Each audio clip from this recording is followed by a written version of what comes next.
ಬಂಧುಗಳೇ, ಇಂದು ನಾನು ವಿಶ್ವಮಾನ್ಯ ಬೆಂಗಳೂರಿನ ಉಗಮ ಮತ್ತು ನಾಡಪ್ರಭುಗಳ ದೂರದೃಷ್ಟಿ ಎಂಬ ವಿಷಯದ ಕುರಿತು ಒಂದೆರಡು ಮಾತುಗಳನ್ನಾಡಲು ಇಚ್ಛಿಸುತ್ತಿದ್ದೇನೆ. IT city, garden city, silicon city ಎಂಬೆಲ್ಲ ಹೆಸರುಗಳಿಂದ ಕರೆಸಿಕೊಂಡಿರುವ ನಮ್ಮ ಬೆಂಗಳೂರು ವಿಶ್ವ ಪ್ರಸಿದ್ಧವಾದುದು. ವಿಶ್ವದೆಲ್ಲೆಡೆಯಿಂದ ಪ್ರವಾಸಿಗರನ್ನು, ಉದ್ಯೋಗಾಕಾಂಕ್ಷಿಗಳನ್ನು ಆಕರ್ಷಿಸುವ ಬೆಂಗಳೂರು ನಗರ ನಿರ್ಮಾತೃ ನಾಡಪ್ರಭು ಕೆಂಪೇಗೌಡರು.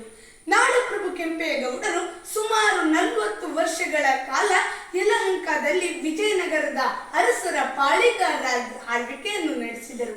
ಅಮರನಾಯಕ ಕೆಂಪೇಗೌಡರು ಬಾಲ್ಯದಲ್ಲಿ ತಮ್ಮ ತಂದೆ ಕೆಂಪನಂಜೇಗೌಡರೊಂದಿಗೆ ವಿಜಯನಗರದಲ್ಲಿ ನಡೆಯುತ್ತಿದ್ದ ವಿಜಯದಶಮಿಯ ಉತ್ಸವಕ್ಕೆ ಹೋಗುತ್ತಿದ್ದರು. ಅಲ್ಲಿ ಹಂಪಿಯ ವೈಭವವನ್ನು ಕಣ್ತುಂಬಿಸಿಕೊಳ್ಳುತ್ತಿದ್ದರು. ಹಂಪಿಯ ಭವ್ಯತೆಯನ್ನು ಕಂಡ ಕೆಂಪೇಗೌಡರು ತಾನು ಅಂತಹುದೇ ನಗರವನ್ನು ನಿರ್ಮಿಸಬೇಕು ಎಂದು ಕನಸು ಕಂಡರು. ಕಾಲಾಂತರದಲ್ಲಿ ಕೆಂಪೇಗೌಡರಿಗೆ ಪಟ್ಟಾಭಿಷೇಕವಾಯಿತು. ಒಂದು ದಿನ ಕೆಂಪೇಗೌಡರು ಕಾಡಿಗೆ ಬೇಟೆಗೆಂದು ಹೋಗಿದ್ದ ಸಂದರ್ಭ, ಅವರ ಬೇಟೆ ನಾಯಿಗಳು ಒಂದು ಮೊಲವನ್ನು ಬೆನ್ನಟ್ಟಿದಾಗ ಆ ಮೊಲ ಪ್ರಾಣ ಭಯದಿಂದ ಓಡಿ ಹೋಗುವುದನ್ನು ಬಿಟ್ಟು ತಿರುಗಿ ಬಿದ್ದು ಬೇಟೆ ನಾಯಿಗಳನ್ನೇ ಅಟ್ಟಿಸಿಕೊಂಡು ಹೋಯಿತು. ಇದನ್ನು ಕಂಡ ಕೆಂಪೇಗೌಡರು ಗಂಡು ಭೂಮಿ, ಸೋನೊಪ್ಪದ ಶೌರ್ಯದ ನೆಲ, ಇಲ್ಲೇ ನನ್ನ ಕನಸಿನ ನಗರಿಯನ್ನು ನಿರ್ಮಿಸಬೇಕು ಎಂದು ತೀರ್ಮಾನಿಸಿದರು.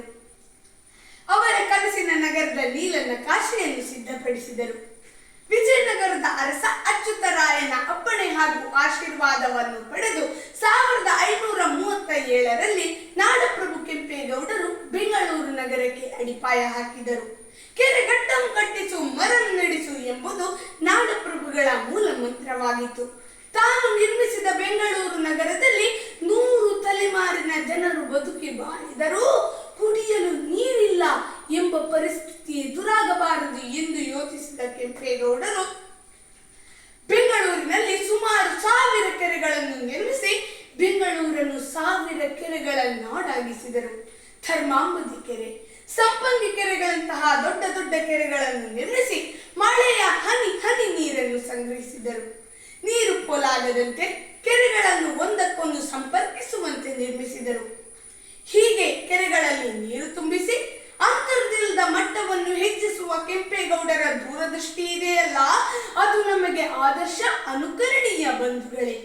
ನಾಡಪ್ರಭು ಕೆಂಪೇಗೌಡರು ಬೆಂಗಳೂರು ನಗರ ನಿರ್ಮಾಣದ ಸಮಯದಲ್ಲಿ ಹಸಿರೀಕರಣಕ್ಕೆ ಒತ್ತು ನೀಡಿದ್ದರು. ನೀರು ಹಾಗೂ ಮರವನ್ನು ದೈವಿಕವಾಗಿ ಕಾಣುತ್ತಿದ್ದ ಕೆಂಪೇಗೌಡರು ರಸ್ತೆಗಳ ಬದಿಯಲ್ಲಿ, ಕೆರೆಗಳ ಸುತ್ತಲೂ ಮರಗಳನ್ನು ಬೆಳೆಸಿ ನಗರವನ್ನು ಅಂದವಾಗಿಸಿದರು. ಬೆಂಗಳೂರನ್ನು ಸಸ್ಯ ಶ್ಯಾಮಲೆಯಾಗಿಸಿದರು. ಇನ್ನು ಬಂಧುಗಳೇ, ನಾಡಪ್ರಭು ಕೆಂಪೇಗೌಡರು ನಮ್ಮ ಸಂಸ್ಕೃತಿಯ ವಿಭಾಜ್ಯ ಅಂಗವಾಗಿರುವ ವೃತ್ತಿಗಳಿಗೆ ನೆಲೆ ಕಲ್ಪಿಸಿದರು. ವೃತ್ತಿಗೊಂದು ಪೇಟೆ ನಿರ್ಮಿಸಿದರು. ವೃತ್ತಿ ಹಾಗೂ ಸಮುದಾಯಗಳ ಆಧಾರದ ಮೇಲೆ ಸುಮಾರು 54 ಪೇಟೆಗಳನ್ನು ನಿರ್ಮಿಸಿದರು. ದೂರದೃಷ್ಟಿಯ ಕೆಂಪೇಗೌಡರು ಇಟ್ಟ ಪೇಟೆ ನಿರ್ಮಾಣದ ಒಂದು ಹೆಜ್ಜೆಯಿಂದಾಗಿ ಇಂದು ಬೆಂಗಳೂರು ವಿಶ್ವದಲ್ಲಿಯೇ ಬೃಹತ್ ವಾಣಿಜ್ಯ ನಗರಿಯಾಗಿ ಬೆಳೆಯಲು ಸಾಧ್ಯವಾಗಿದೆ. ನಾಡಪ್ರಭು ಕೆಂಪೇಗೌಡರು ಮೇಖ್ರಿ ವೃತ್ತದ ವಾಣಿಜ್ಯ ಗೋಪುರ, ಲಾಲ್ಬಾಗ್ನ ಆರೋಗ್ಯ ಗೋಪುರ, ಹಲಸೂರಿನ ಶಿಕ್ಷಾ ಗೋಪುರ, ಗವಿಗಂಗಾಧರೇಶ್ವರ ದೇವಾಲಯದ ಬಳಿ ನ್ಯಾಯ ಗೋಪುರ ಹಾಗೂ ದೈವ ಮಂಟಪಗಳನ್ನು ನಿರ್ಮಿಸಿದ್ದಾರೆ.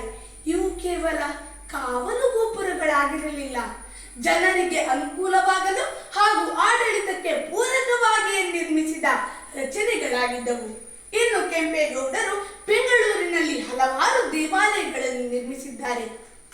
ಜನರ ಮೂಢನಂಬಿಕೆಯನ್ನು ಬದಿಗೊತ್ತಿ ಸಂಪ್ರದಾಯಕ್ಕೆ ಮನ್ನಣೆ ನೀಡಿದ್ದಾರೆ. ಹೀಗೆ ಬದುಕಿದ್ದ ನಾಡಪ್ರಭು ಕೆಂಪೇಗೌಡರು ಕೇವಲ ಒಬ್ಬ ರಾಜರಾಗಿರಲಿಲ್ಲ, ಅವರೊಬ್ಬ ವಿಜ್ಞಾನಿ, ತತ್ವಜ್ಞಾನಿ, ತಂತ್ರಜ್ಞ, ದಾರ್ಶನಿಕ, ಯೋಜನಾ ನಿಪುಣ, ವಾಣಿಜ್ಯೋದ್ಯಮಿ, ಹೀಗೆ ಎಲ್ಲವೂ ಆಗಿದ್ದ ನಾಡಪ್ರಭು ಕೆಂಪೇಗೌಡರು ಅಳಿಸಲಾಗದ ಛಾಪು ಮೂಡಿಸಿದ ಧೀಮಂತ ವ್ಯಕ್ತಿ. ಇಂತಹ ನಾಡಪ್ರಭು ಕೆಂಪೇಗೌಡರ ಅಪೂರ್ವವಾದ ವ್ಯಕ್ತಿತ್ವಕ್ಕೆ, ದೂರದೃಷ್ಟಿಗೆ ನಾನು ಶಿರವಾಗಿ ವಂದಿಸುತ್ತಿದ್ದೇನೆ. ಹೇಗೆ ಬೆಂಗಳೂರು ವಿಶ್ವಮಾನ್ಯವೋ ಅಂತೆಯೇ ಬೆಂಗಳೂರನ್ನು ನಿರ್ಮಿಸಿದ ನಾಡಪ್ರಭು ಕೆಂಪೇಗೌಡರು ಕೂಡ ವಿಶ್ವಮಾನ್ಯರು ಎಂದು ಹೇಳುತ್ತಾ ನಾನು ಮಾತುಗಳಿಂದ ವಿರಮಿಸುತ್ತಿದ್ದೇನೆ. ವಂದನೆಗಳು.